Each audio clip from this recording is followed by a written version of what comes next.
Inilah kesaksian Baradae, soal pintu rahasia di rumah pribadi Ferdy Sambo. Namun sebelum kita bahas, mohon dukung channel ini, dengan menekan tombol like dan subscribe, agar kami lebih bersemangat menyajikan berita terupdate setiap harinya. Terdakwa Richard Eliezer alias Baradae membenarkan soal adanya pintu rahasia di rumah pribadi Ferdy Sambo yang berada di Jalan Saguling, Duren 3, Jakarta Selatan.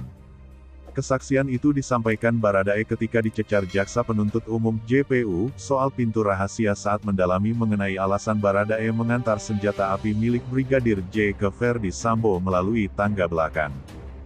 Jadi saat itu saya lapar, saya sempat ambil kotak makan di luar.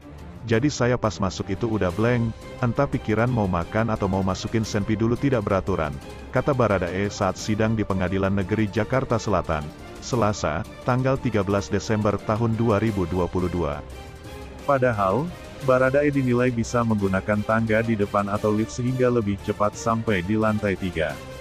Hal itu terjadi usai dirinya diminta menembak Brigadir J. Apalagi pas sudah diberitahu nanti akan bunuh Yosua. Jadi saya di arah ajudan ngumpul.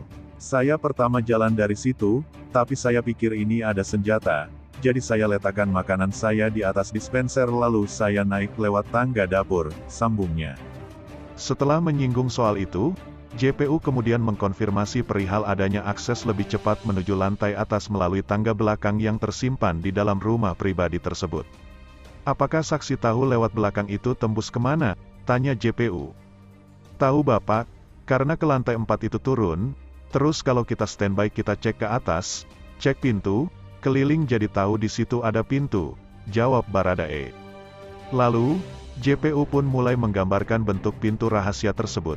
Dikatakan, pintu itu tak nampak seperti biasanya dan sangat tersamar dengan perabotan lainnya. Bahkan, JPU yang semakin penasaran itu menanyakan bisa tidaknya pintu rahasia itu tembus ke ruangan Ferdy Sambo, di mana itu, diamini Baradae untuk akses menuju ruangannya. Seingat saya waktu rekonstruksi itu pintu kan kayak pintu apa ya? Kamuflase gitu kan? Tidak tahu kalau itu pintu dari dalam. Apakah kamu tahu kalau di atas ada pintu yang tembus ke ruangan terdakwa? Tanya jaksa. Tahu Bapak, karena kan kalau mau ke lantai 4 kan harus lewat tangganya, kata Baradae. Sekedar informasi bahwa keterangan Baradae ini hadir sebagai saksi mahkota dalam perkara pembunuhan berencana Brigadir J atas terdakwa Ferdy Sambo dan Putri Chandrawati. Mereka didakwa sebagaimana terancam pasal 340 subsidiar pasal 338 KUHP junto pasal 55 KUHP yang menjerat dengan hukuman maksimal mencapai hukuman mati. Mungkin itu saja yang dapat kami sampaikan, jika ada salah kata mohon dimaafkan, dan nantikan berita terupdate kami selanjutnya, hanya di channel UP Info.